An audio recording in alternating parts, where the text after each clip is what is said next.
ప్రియమైన వాళ్ళారా, ప్రభు అయిన యేసుక్రీస్తు నామములో అందరికీ వందనాలు. మరి ఈ దినం కూడా మన యొక్క బైబిల్ వాక్య ధ్యానము మరి కీర్తనల గ్రంథంలో నుంచి ఒక 2 వచనాలు చదువుతానండి. కీర్తనల గ్రంథము 103వ అధ్యాయము మరి వచనము 17, 18. ఆయన నిబంధన గైకొనుచు ఆయన కట్టలను అనుసరించి నడుచుకుని వారి మీద, యెహోవా యందు భయభక్తులు గల వారి మీద ఆయన కృప యుగయుగములు నిలుచును. ఆయన నీతి వారి పిల్లల పిల్లల తరమునకు నిలుచును.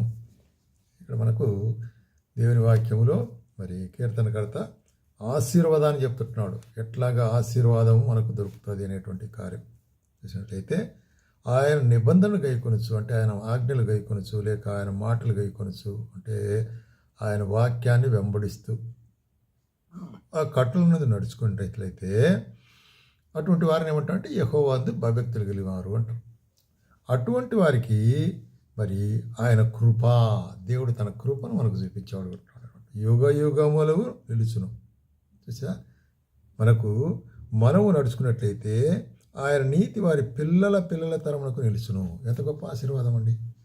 నీవు నీతిగా ఆయన కట్టడలను ఆయన మార్గాలను అనుసరించినట్లయితే ఆశీర్వాదం నీకు మాత్రమే కాదు, ఆ కృప నీకు మాత్రమే కాదు, నీ పిల్లల పిల్లల వరకు అది వ్యాపిస్తుంది. ఎంత గొప్ప ఆశీర్వాదం. కాబట్టి దేవుడిచ్చేటువంటి ఆశీర్వాదం లేక దేవుడిచ్చేటువంటి కృప ఇదే ఉంటున్నది కదా. కాబట్టి దేవుని కృపను మనం పొందినట్లయితే మరి అదే అపోస్తలుడైన పౌలు రాస్తూ కూడా ఏమంటాడంటే, తీతుకు రాసిన పత్రికలో 3వ అధ్యాయం 5వ వచనములో, మనము నీతిని అనుసరించి చేసిన క్రియల మూలంగా కాక ఆయన తన కనికరము చొప్పుని పునర్జన్మ సంబంధమైన స్నానం ద్వారాను పరిశుద్ధాత్మను మనకు నూతన స్వభావం కలుగజేయటం ద్వారాను మనల్ని రక్షించను. కాబట్టి ఆయన కృప ద్వారా మనకేమి సంపాదించుకున్నాం? రక్షణ సంపాదించుకున్నాం. కాబట్టి దేవుని యొక్క కృపను మనం అనుభవించిన వారు ఉంటాం. రక్షించబడిన సోదరుడా సోదరి, మన నీతి క్రియలు కాదు కానీ ఆయన కేవలం తన కృపచేత, ఉచితమైన కృపచేత విశ్వాసం ద్వారా మీరు రక్షించబడి ఉంటున్నారు అంటున్నాడు అనమాట. ఈ విధంగా ఆయన మనకు కృప చూపించినప్పుడు మరి దేవుని వాక్యం మనకు బోధించేది ఏంటంటే, మనం కూడా కృప చూపించవలసి వారు ఉంటాము. లేక కృప, లేక కనికరము, దయ, ఇవన్నీ కూడా ఆల్మోస్ట్ ఒకే విధమైన ఆన్సర్. కాబట్టి మనం కూడా దయ చూపించాలా లేక కృప చూపించాలా అనేటువంటిది ఇప్పుడు మనం నేర్చుకునే కార్యం. ఎట్లాగా చూడండి, సామెతల గ్రంథం 3వ అధ్యాయంలో 3వ వచనం, దయను సత్యమును ఎన్నడూను నిన్ను విడిచిపోనీయకము, వాటిని కంఠభూషణముగా ధరించుకును. అంటే వాటిని ఎప్పుడు కూడా నువ్వు మర్చిపోకూడదు, దయను కానీ సత్యమును కానీ. అట్లాగే నీ హృదయమును పలక మీద వాటి రాసుకును. నీ క్రియల్లో, నీ యొక్క తలంపుల్లో ఆ దయ అనేటువంటి కనికరం అనేటువంటిది ఉండాలి. అది దేవుని దృష్టి ఎందును మానవుల దృష్టి ఎందును నీవు దయనుంది మంచివాడు అనిపించుకుందరు. సో అది మనకు మంచి వాడని అనిపించుకునే దానికి ఒక మార్గం, మంచి పేరును మనకు సంపాదించబడుతుంది. కాబట్టి ఈ దయ అనేటువంటిది దేవుని ద్వారా మనం పొందిన దయ మనుషులతో మనం పంచుకోవాల్సిన వారుగా ఉంటున్నాము అనేటువంటి కార్యాన్ని ఇక్కడ మనకు బయలుపరుస్తుంది. అందుకొరకే సామెతలు 11వ అధ్యాయంలో కూడా 17వ వచనంలో ఏమంటాడు, దయగలవాడు తనకే మేలు చేసుకును, క్రూరుడు తన శరీరమునకు బాధ తెచ్చుకును. దయగలవాడు తనకే మేలు చేసుకును అంటే అయ్యేట అర్థము, దయగలిగిన వాడు తనకే మేలు చేసుకుంటాడంటే నీవు ఇతరుల ఎడల దయ చూపించినట్లయితే దేవుని యొక్క వాక్య ప్రకారం నీవు దయ పొందెదవు. కాబట్టి దయ చూపించువారు దయను పొందెదరు. కాబట్టి యేసుప్రభువే ఈ మాట మనకి ఎందుకు చెప్తున్నాడంటే, ఇప్పుడు మత్తయి సువార్త 5వ అధ్యాయం 7వ వచనంలో, కనికరము గలవారు లేక దయగలవారు, ఓకే, మెర్సిఫుల్ అంటారు ఇంగ్లీష్లో, కనికరము గలవారు ధనులు, వారు కనికరమును పొందుదురు. చూసా, ఇది ప్రభు చెప్పిన మాట. కాబట్టి మన జీవితాల్లో ఇతరుల మీద కనికరము, దయ మనకు కలిగినట్లయితే మనము మనంతకు మనం మేలు చేసుకుంటున్నాం. ఎట్లంటే ఆయన యొక్క కృపను మనం సంపాదించుకుంటున్నాం, ఆయన యొక్క ఫేవర్ మనం సంపాదించుకుంటున్నాం, ఆయన యొక్క మరి చూసినట్లయితే దయను మనం సంపాదించుకుంటున్నాం. కాబట్టి ఇతరులకు మనం దయ చూపించటం అనేటువంటిది మన యొక్క దైనందిన జీవితంలో ఎంతో అవసరమైనదిగా ఉంటుంది.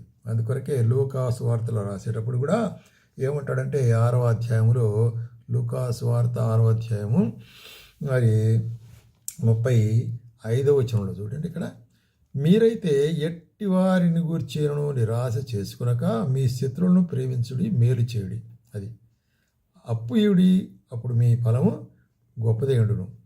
మీరు సర్వోన్నతుని కుమారులై ఉందురు. ఆయన కృతజ్ఞత లేని వారి ఎడలను దుష్టుల ఎడలను ఉపకారి ఉన్నాడు. కాబట్టి మీ తండ్రి కనికరము గలవాడు కాబట్టి మీరును కనికరము గలవాడైనడు. కాబట్టి మనం ఎట్లా ఉండాలా?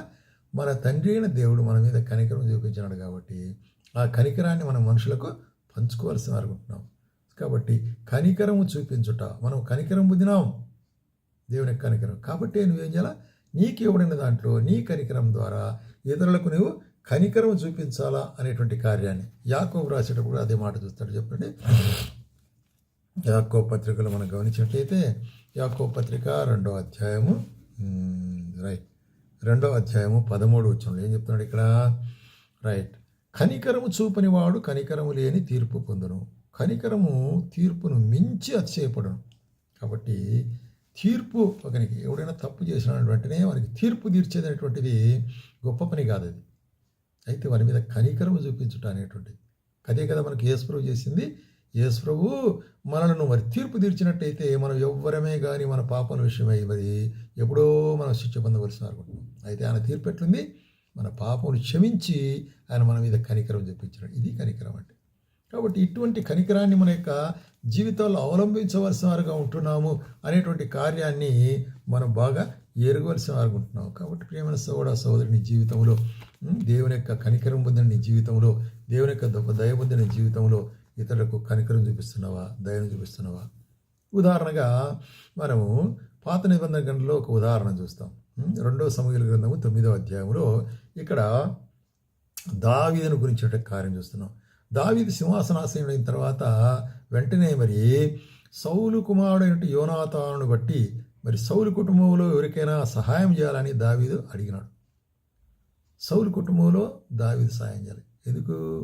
సౌలు అయితే తను ఎంతో హింసించినాడు, మరి సంపేదన చూసినాడు, వెంటబడినాడు, ప్రయాసపెట్టినాడు. అయినప్పుడు కూడా ఇక్కడ దేవుడు కనికరం చూపించి రాజ్యం ఇచ్చినాడు. కాబట్టి ఈ కనికరాన్ని వాళ్ళ కుటుంబంలో చూపించాలని అప్పుడు ఆ విధంగా అడిగినప్పుడు రాజు యెహోవా నాకు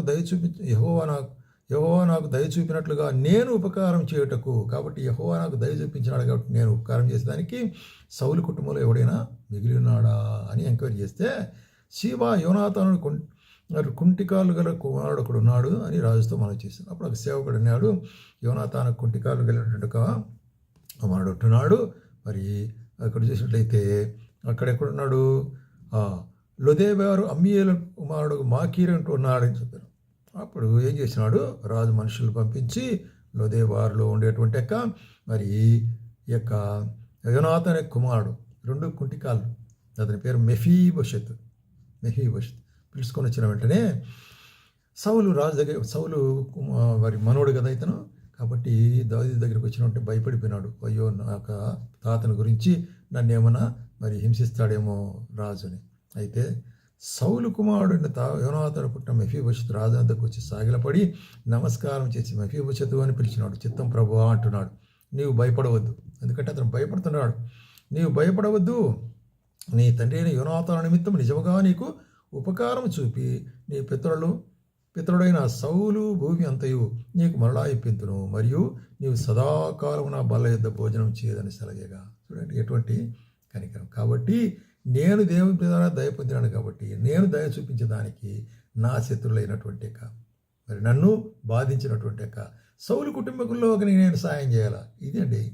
దీని గురించి ఏమంటాడంటే కనికరము చూపించేవాడు కనికరం పొందుతాడు. కాబట్టి కనికరం గలవారు ధన్యులు, వారు కనికరం పొందడు. కాబట్టి దేవుని యొక్క కనికరం రుచి చూసిన మనము ఇతరులకు కనికరం చూపించవలసిన వారుగా ఉంటున్నాం.